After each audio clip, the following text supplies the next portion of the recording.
Hello, everybody. Welcome back to another edition of Sportsbook Confidential. My name is John Sullivan, and I'm coming to you live from the FingerLakes1.com studios in Seneca Falls, New York. And this little show here is to help you learn and grow as a sports bettor. And it's good to be back. I missed the show last week. I really didn't want to, but I had a really adverse reaction to my vaccination, and I just needed some medical attention, and I apologize. But I'm back for the first weekend of the NCAA basketball tournament. Before we dive into that, let's just take a second to reflect on some sporting news. We've got, of course, the men's and the women's basketball tournament going on. LeBron James is bought into the Boston Red Sox, and also that includes a part ownership of the Fenway NASCAR team. We have the XFL, which is owned primarily by Dwayne "The Rock" Johnson and the CFL in some kind of merger talks. I hope they don't get rid of the CFL rules. I really believe that game is one of the most exciting versions of football that exists, and the XFL has some things they need to change. They do not have an onside kick, so if a team gets up by 3 or 4 scores, the games become virtually unwatchable. That's something they need to change. Let's see what else. NHL trade deadline is coming up in the next 2 weeks or so. So we'll be looking at the Sabres, probably unloading some players. They're a huge mess right now. The NFL free agency is going on, and we have some movement, and we're waiting on Zach Ertz. Seems to be the big prize everybody's waiting on. So we'll see what happens with all that. And then NASCAR this weekend is in Atlanta. Kevin Harvick is the favorite. The first weekend of Formula One this Sunday in Bahrain. And Lewis Hamilton is not the favorite. So if you want to tip there, Lewis Hamilton at plus money almost never happens. You might want to put a few bucks on that. And then, of course, IndyCar has been testing. Jimmy Johnson went from NASCAR to IndyCar this year, so that should be interesting. So before we get started in our NCAA review, let's do what we always do and update our bankroll. And I was so close to a winning week, and it did not turn out that way for me. This is from 2 weeks ago, actually. So we had VCU money line in the Atlantic 10 tournament. That was a win, plus $6 to the bankroll. We had Loyola Marymount money line in the West Coast Conference tournament. That was a win, plus $9 to the bankroll. We had Pacific money line in the West Coast Conference tournament, and I believe they were the 3 seed, and they lost to Santa Clara, so by 3 points, I think, and minus 9 to the bankroll. Then we had the St. Louis Billikens getting into the NCAA, and unfortunately, Georgetown won the Big East, and Oregon State won the Pac-12, and those were the 2 teams that knocked out St. Louis, because St. Louis was the number 2 replacement team, so they were the second team out. And that was, I think that was at plus 275. It would have been a nice gain, but minus 9 to the bankroll. So if you do the math, I had a minus $3 week. That brings us to a not so nice new bankroll of $269. And our bet size remains $9 going forward. We divide by 30. And because we're trying to be selective sports bettors, not place too many wagers. And of course, this week we have 32 games, 16 on Friday and 16 on Saturday. So that's like having 2 weeks of NFL at once. So I usually try to pick about 3 NFL games out of 16 on the schedule. So I'm looking at maybe 3 games on Friday, 3 games on Saturday. So let's just pop right into it, and let's get started. I know the games are starting, so I'm not going to talk too long on anything here. You will see probably the Friday games. You probably won't see much value because we're so close to tip-off here.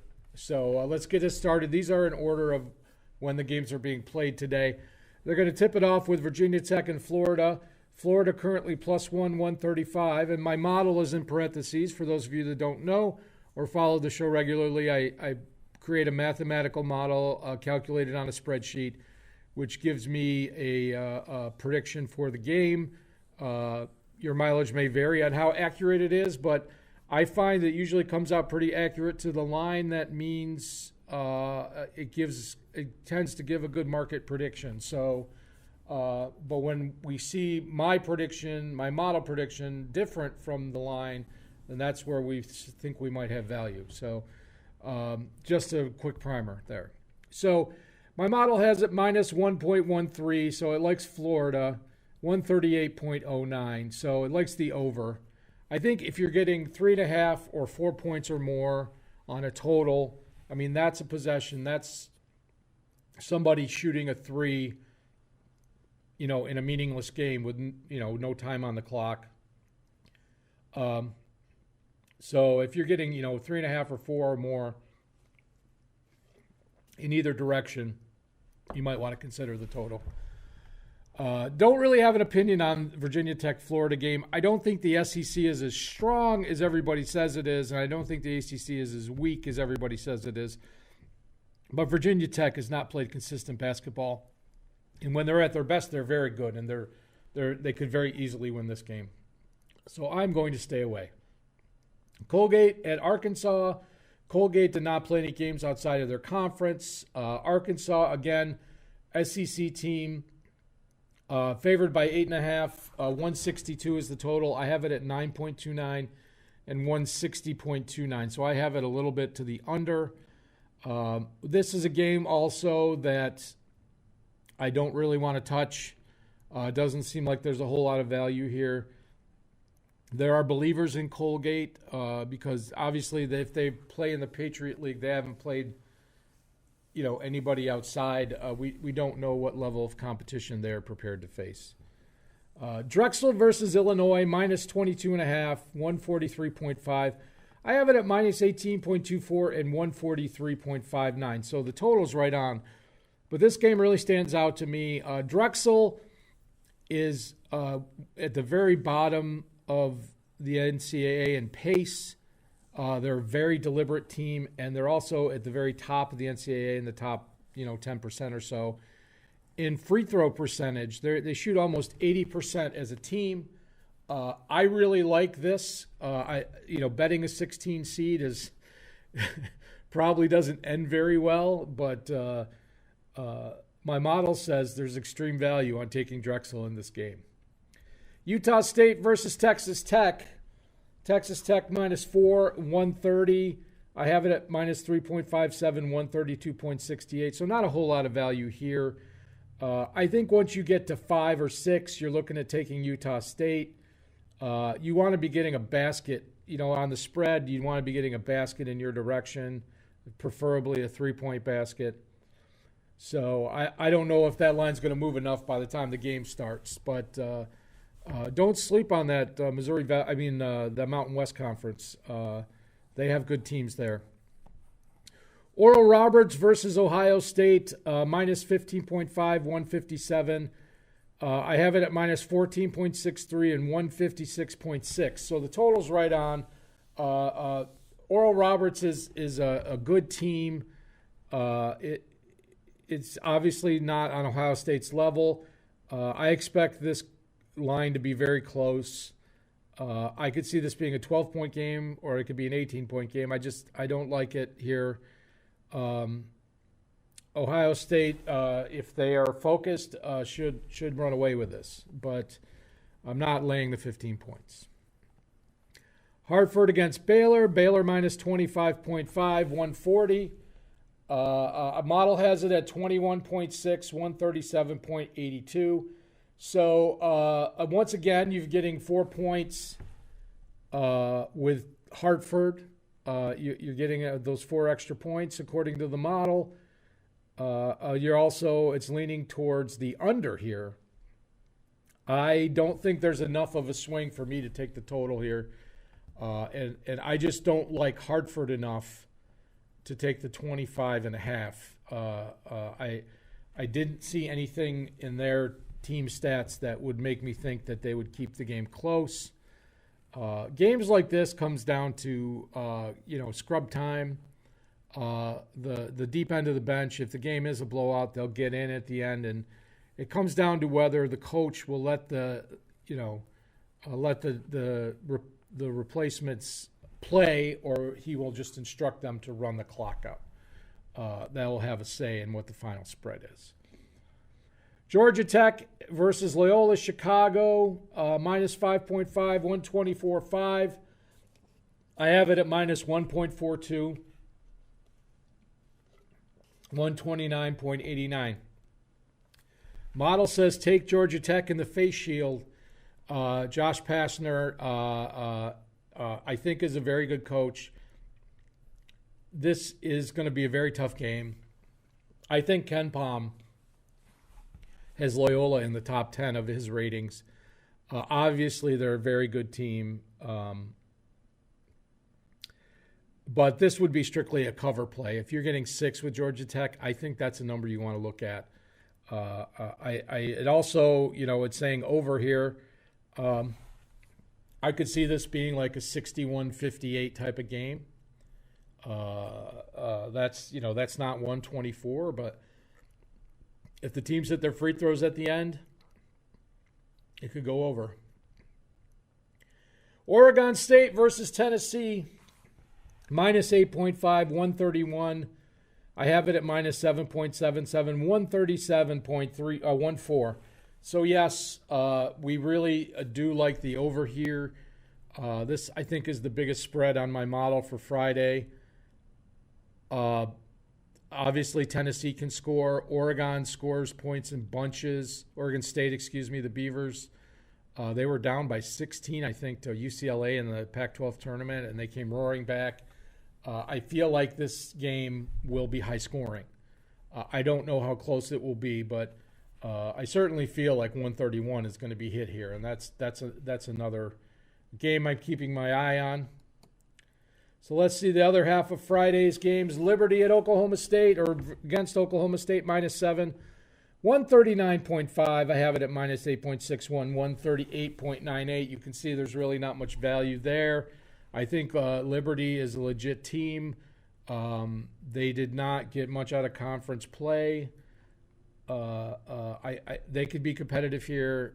Not enough points for me to take Liberty, though. Wisconsin at North Carolina. This is one of those coin flip games. Carolina minus 1.5, 137.5. I have Carolina minus 0.084, 137.9. This is one of those games where the model says, hey, it's a coin flip. I will take whichever team is getting 3 points. So if it goes 3 points in one direction, plus 3, I would take the team getting plus 3. But it doesn't look like that's going to happen here, so this is a pass. The total's right on. Cleveland State against Houston, the Horizon champion. Houston is a team that I really like to go to the Final Four. I've liked them all year. They're just a very good defensive team. And that's what you need to win championships. If a team can just run on them and get that 12, 20-point lead, they have no chance. But they have shut down defenders, and it's not as exciting as some of the other styles of basketball, but they're very, very effective. Minus 20, 134. Model says minus 18.8, 134.37. No value there. That's a pass for me. North Texas Mean Green at the Purdue Boilermakers, minus 7, 125.5. Minus 6.82, 129.34. I like this over as well. Both of these teams can score. 125.5. Geez, that's 58, 57. 58 all is 126. I feel like that's very doable. Very, very doable. Syracuse at San Diego State, minus 3, 138.5, minus 3.02, 139.6. This is an interesting game to me. Of course, those of us that live in New York State cannot wager on New York college teams. So there's no, even though there's a line on the game, there's no way to wager it. San Diego State is a really tough matchup for Syracuse. However, I feel like Syracuse might be a good team. Like, what I'm trying to say is Syracuse defensively might be more problem for San Diego State than San Diego State defensively would be for Syracuse. So, Syracuse, this is not a game where Syracuse is going to run out. They're not going to throw up 85. I just don't think it's going to happen. I mean, this is going to be a grinded out 69-65 type of game. And if Syracuse hits their outside shots, they're going to win. San Diego State will have to get to the line a lot. It's all, let's see how Syracuse plays, how well they play zone. If they go to man-to-man, I think they're going to be in huge trouble. Morehead State against West Virginia, minus 13, 137.5. Model has it at minus 12.4, 137.6.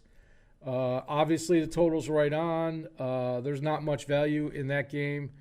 I think I would stay away from that. Morehead State is the Ohio Valley Conference, I think, was very good this year. I was very surprised Belmont did not get more consideration for a bid. It's tough that they lost the automatic bid, but there are some good teams in that league this year. And Winthrop against Villanova, minus 6.5, 143.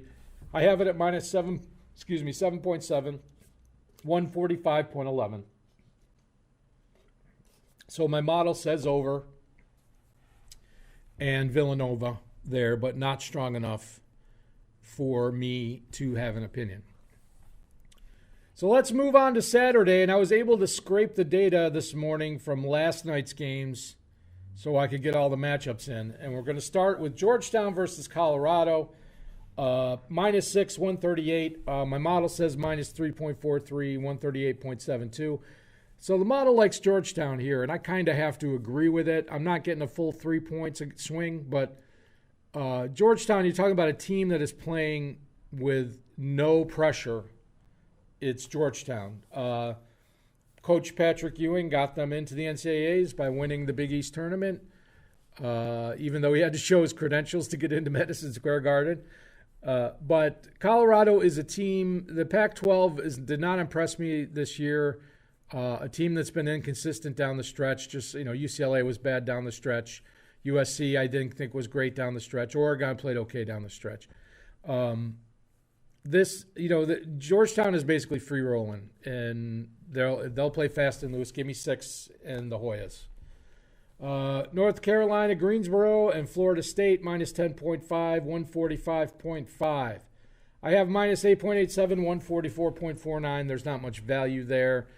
UNCG is not a bad team. They could cover this game. I think Florida State wins. You'll see how focused they are.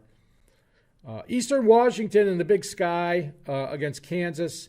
Kansas, I think they got a good draw, although this is not particularly an easy game for them. Minus 10.5, 146.5, minus 10.06, 146.86. Again, very close to the sportsbook line. No value to be found there. St. Bonaventure versus LSU. Here's a coin flip game. I believe that obviously St. Bonaventure won the Atlantic 10. They're the best team in the Atlantic 10.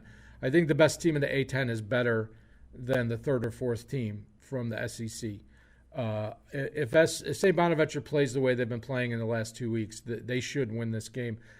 Even though the model still has LSU as a 1-point favorite. It does like the over. You're getting 3 points to the over there. I think there's better options on the board as far as totals go. But that's a game where I was definitely, if I was getting 2.5, 3 points on Bonaventure, I would think strongly about it. Texas Southern versus Michigan. Again, a 16 versus a 1. Minus 26, 142. My model has it at minus 21.58, 143.09. This is a game where I was on the fence about taking the 26 points.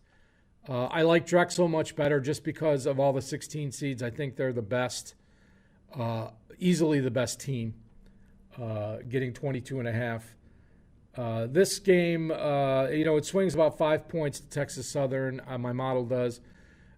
I just need a little more. I don't know. Just not feeling that one. Michigan should roll here. Cal Santa Barbara, the Gauchos against the Creighton Blue Jays, -7, 138, -7.49, 141.63. Like the over here a lot. UCSB can put up points, and they're from the Big West. Creighton has played inconsistent, but they give up points. They're not going to be shutdown defenders. They're going to take control of the game on offense, and then they're going to set pace if they can get ahead. But I would not be surprised to see the over here. Iona, the Gales versus the Crimson Tide, and Rick Pitino has his 5th team to the NCAA tournament. We'll see what kind of magic he has. -16.5, 147.5, -15.51, 147.04. So no value on the total, no real value on the line. Should be an interesting game. Alabama should cruise, but the MAC it's not strong enough a conference to really think that they could take down the number 1 SEC team. And then Drake versus USC. I was really disappointed to see Drake and Wichita State in the play-in game because they were both really good teams. And boy, did they make a great game. They put a great game on.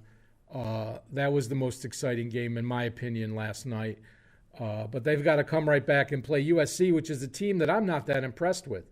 So Drake's getting 6, 137.5. I have USC as 5.66 favorite, 136.48. So not a lot of value in the total there. It actually leans a little bit under. But don't sleep on Drake. If they get another, again, 2.5 points, so if they're getting 7.5 or 8 points by the time this game tips off, I would. Drake's a really good team, and I think they got shafted by the committee. Starting to sound like Allen Boston. All right, let's wrap up the Saturday games.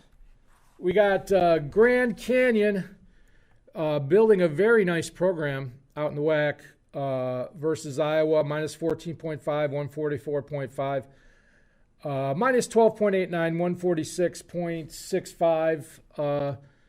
No opinion on, obviously Iowa should roll in this game. No opinion on the side or the total there.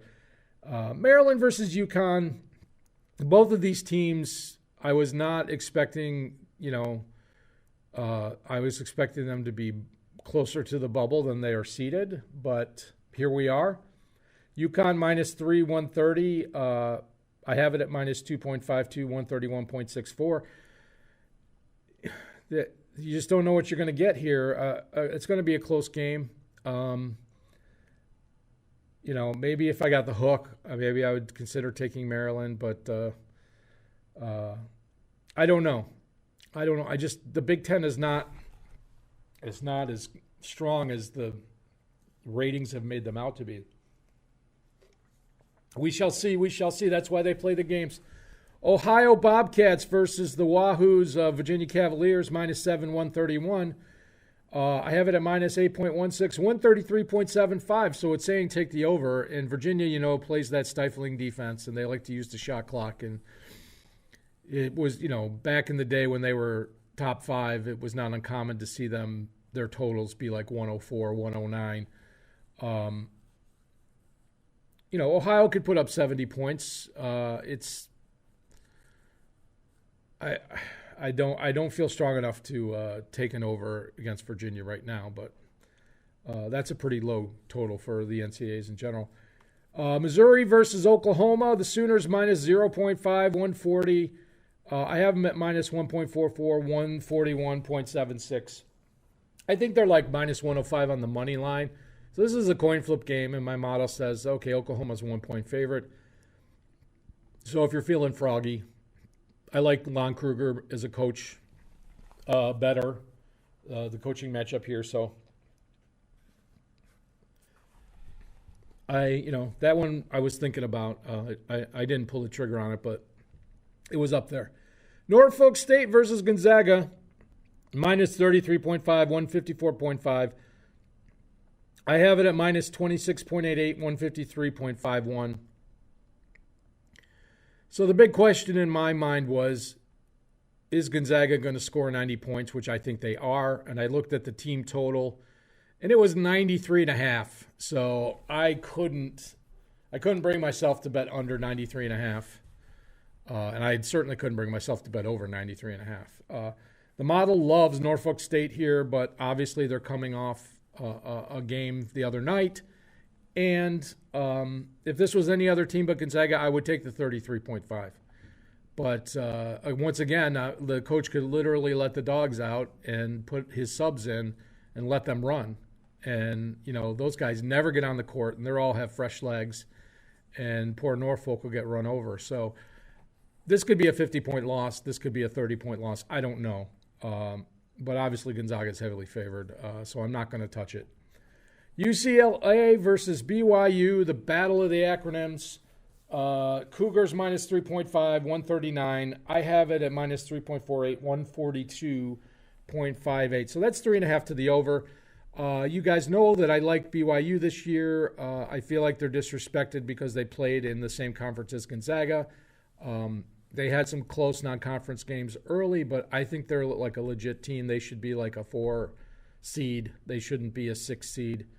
UCLA and BYU, both of these teams do not play defense very well. If you watched the Michigan State-UCLA game last night, obviously it went to overtime 86-80, but Michigan State offensively had their way with UCLA. It was the defensive end that caused problems for Michigan. They didn't play good defense down the stretch, and it cost them the game. So I think the same thing's going to happen here. I think you're going to get like an 85-75 type of game. So 139, I think it's going to go over there. Abilene Christian versus Texas, minus 8.5, 140. Minus 9.15, 138.53. So it actually leans under. And that doesn't really surprise me. Shaka Smart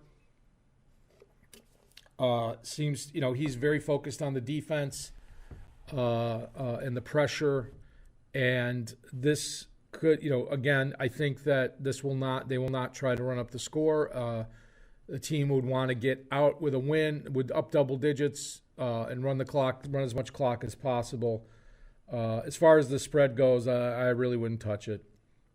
Texas seems to have periods of serious free throw shooting issues, so yeah, I'm staying away. VCU versus Oregon, minus 5, 136.5. A nice West Coast start time for the Ducks. My opinion, the premier team of the Pac-12. Minus 4.27, 139.67. VCU is a tough opponent. It's not going to be an easy game. I like the over here. You can see that it's about 3 points and change to the over. You would expect both of these teams to put up 70. I think that'll happen. Game if it's close at all, the game will be extended. A lot of free throws at the end. So like the over there. If it got to 6, I would consider that's when you start thinking about 6.5. Start taking VCU. We'll see what happens there as well. So there's your 32 games. And I know I didn't spend a whole lot of time in depth on them, but I wanted to get everything done before the first tip-off. So here we go with my picks for this weekend. And on Friday, I'm taking Drexel, the 16 seed, plus 22.5 at minus 105. And then I'm going to take Oregon State and Tennessee over 131 at minus 111. And then finally in the evening on Friday, North Texas Mean Green and Purdue Boilermakers over 125.5 at minus 108. And then on Saturday, as much as I do not like the Georgetown Hoyas, I'm going to take them and hold my nose at plus 6, minus 108. I just feel like that's too many points. I'm going to take Cal Santa Barbara and Creighton over 138 at minus 110. Those two teams do not play defense. And UCLA, BYU also do not play defense. Over 138, minus 110. And a bonus pick for those of you that need to make your money back. Early in the morning on Saturday, the Essendon Bombers are playing the Hawthorn Hawks in Australian rules football. I like Essendon this week. Money line minus 101, so it's about even money. If you need to, bet on a late game, for some reason, I think that one goes off at about 1:30 in the morning on Saturday morning. I had a winner this morning with the Western Bulldogs, and hopefully we'll talk more Aussie rules in the coming weeks. But that's today's show. Thank you for tuning in. It's good to be back. I'll have another episode for you next week, and we'll have some more NCAA basketball to talk about and some more motorsports and all kinds of stuff. So let me play the outro music, and let's go get some winners, folks. Have a great weekend. Take care.